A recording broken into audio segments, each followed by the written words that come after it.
यहां तक तारीख लिखती है कि दुश्मन इतनी सजा देता था अहले बैत के चाहने वालों को, और गुस्सा वो इसलिए करता था क्योंकि इनके चेहरों को मायूस नहीं कर पाता था। मौला का साहबी 120 ताजियाने लगाए हाकिम ने, लेकिन देखा इसका चेहरा मुरझाया नहीं, अभी भी उसके चेहरे पे खुशी है। उसने गुस्से में फिर किसी और को बुलाया, फिर 100 कोड़े लगवाए, सिर्फ इसलिए कि इसका चेहरा मुरझा जाए, इसका चेहरा अबूस हो जाए, लेकिन इनके चेहरे पे खुशी। जनाब जुबैर, सईद इब्न जुबैर, हज्जाज इब्न यूसुफ ने बुलाया। ये वो मौला का सहाबी है जो 2 दिन में यानी 2 रकअत में पूरे कुरान की तिलावत किया करता था। कारी कुरान, आशिक कुरान। हज्जाज इब्न यूसुफ ने बुलाया, सईद इब्न जुबैर।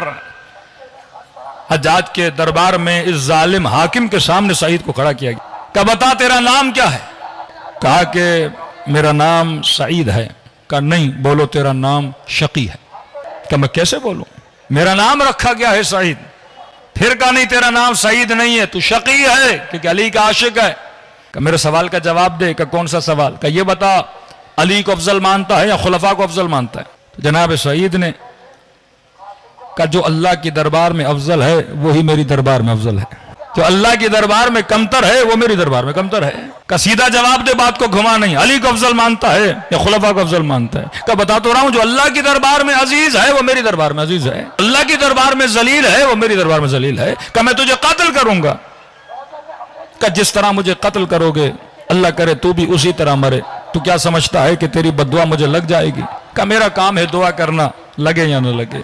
का बस इतनी दुआ मैं जरूर करूंगा। जनाब सईद ने कहा कि ऐ काश तेरे हाथों से ये आखिरी कत्ल हो जो तू अली के चाहने वाले का कर रहा है। मैंने इतनी इबादतें की हैं, खुदा ये तो मेरी दुआ कबूल करेगा कि अगर मैं मारा जाता हूं तेरे हाथ से, वो आखिरी बंदा हूं जिसे मारा जा रहा है।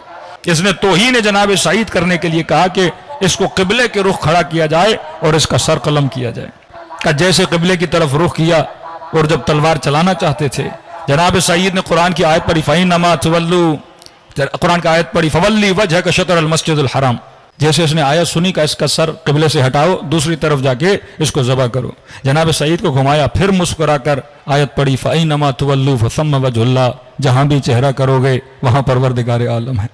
इसने कहा इसको जमीन पर लेटा के इसका सर कलम करो, और जब जनाब सईद को जमीन पर लेटाया गया तो फिर इसने कुरान की आयत पढ़ी, तुझे इसी मिट्टी से बनाया गया है और इसी मिट्टी में मिलाया जाएगा। इसने देखा सईद के चेहरे से खुशी जा ही नहीं रही है। ये कौन सी खुशी है? ये तमस्सुक विलायत अहले बैत की खुशी है। वो शहादत को अपने लिए गम नहीं मानते थे, खुशी मानते थे। इस असहाब इमाम का सर कलम हुआ, लेकिन तारीख लिखती है सईद की दुआ कबूल हुई। विद इन 15 डेज, 15 दिन में हज्जाज को एक ऐसी बीमारी हुई जिस बीमारी का किसी हकीम के पास इलाज नहीं था।